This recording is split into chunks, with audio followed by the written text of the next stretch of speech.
লালগোলায় মাদক মামলার বড়সড় সাফল্য পুলিশের। আদালতের নির্দেশে শরীফুল ইসলামের ব্যাংক অ্যাকাউন্ট ও সম্পত্তি ফ্রিজ। মুর্শিদাবাদ জেলার লালগোলার মাদক পাচার সংক্রান্ত মামলায় বড়সড় পদক্ষেপ নিল পুলিশ। আদালতের নির্দেশে লালগোলার বাসিন্দা শরীফুল ইসলামের সমস্ত ব্যাংক অ্যাকাউন্ট ও স্থাবর অস্থাবর সম্পত্তি ফ্রিজ করা হয়েছে। অভিযুক্ত শরীফুল ইসলাম হুমায়ুন কবিরের মেয়ের শ্বশুর বলে পুলিশ সূত্রে জানা গিয়েছে।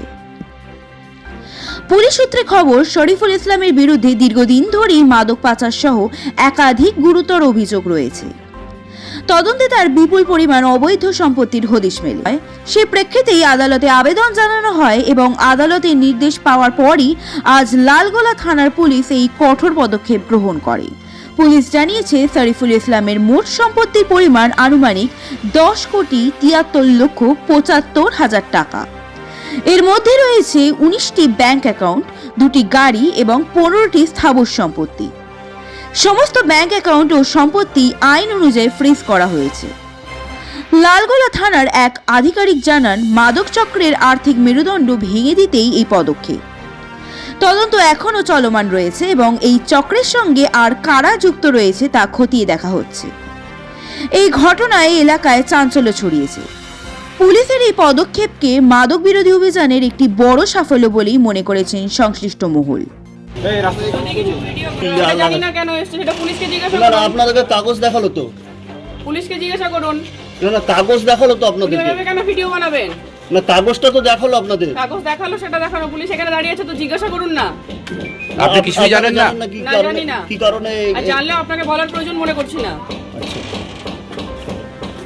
হঠাৎ করে পুলিশ বলতে আজকে আসেনি। মোবাইলটা ঢুকেছে। পুলিশ আজকে আসেনি, এর আগে অনেক কবার এসেছিল। এসে কদিন ফটো তুলে নিয়ে গেছে বাড়ির, জায়গা মাপেছে, আমাদেরকে কোনো কিছু বলেনি, জাস্ট করেছে। আমরা সিসিটিভির মধ্যে দিয়ে দেখেছি। তারপরে হঠাৎ একদিন এসে পুলিশ নোটিশ দেয়। এটা আমরা ঠিক বুঝতে পারি না, তো বলে আমাদের লয়ারের সাথে কন্ট্যাক্ট করতে। লয়ারের সাথে কন্ট্যাক্ট করার পর জানা যায় যে হ্যাঁ, ট্যাক্স অনেক কিছু প্রবলেম উনি বলেন, তো সেটার জন্য আমরা লয়ারের সাথে কন্ট্যাক্টও করা হয়। তো আজকে তারপরে আবার কিছু কেসও লড়া হয় আমাদের হাইকোর্টে। তো লড়ার পরে এখন আবার কালকে পরশুদিন এসেছিল, তো বললো যে বাড়িতে নাকি নোটিশ আসবে। তো ব্যাপারটা হচ্ছে, আমার শ্বশুরমশাই বিজনেসম্যান, হাজব্যান্ডও আমার শ্বশুরমশাইয়ের বিজনেসই দেখে, আলাদা করে কিছু করেন না। আমি হচ্ছি নাজমা সুলতানা, হুমায়ুন কবিরের মেয়ে, যেটা এখন তৃণমূলের প্রাক্তন পার্টিতে ছিল এখন। তো হ্যাঁ, রানিং বিধায়ক। হ্যাঁ, তো জনতা উন্নয়ন পার্টির চেয়ারম্যান। তো প্রবলেমটা হচ্ছে, আমার বাবাকে সামনে রেখে এই জিনিসটা করা হচ্ছে।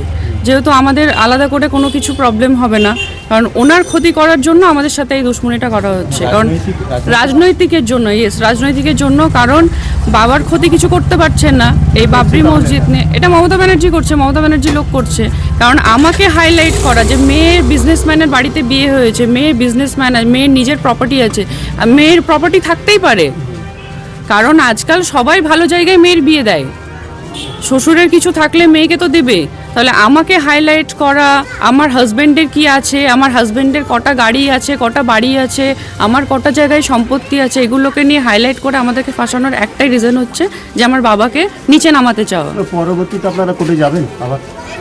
সেটা তো বলা যাচ্ছে না যে পরবর্তীতে কোথায় যাচ্ছি, কি করছি, পরিস্থিতি অনুযায়ী দেখা যাবে। কিন্তু এটা শুধুমাত্র ফাঁসানোর জন্য হচ্ছে। পুলিশ যেটা দাবি করছে যে এটা ভারত সরকারের অর্থ দপ্তর থেকে বাজেয়াপ্ত করার নির্দেশিকা এসছে। হ্যাঁ, কি বলবেন? রাজ্য সরকার না, এটা নাকি কেন্দ্রীয় সরকারের নির্দেশ? কেন্দ্র সরকারের নির্দেশে, কিন্তু এটা রাজ্য সরকারের পুরোপুরি হাত আছে।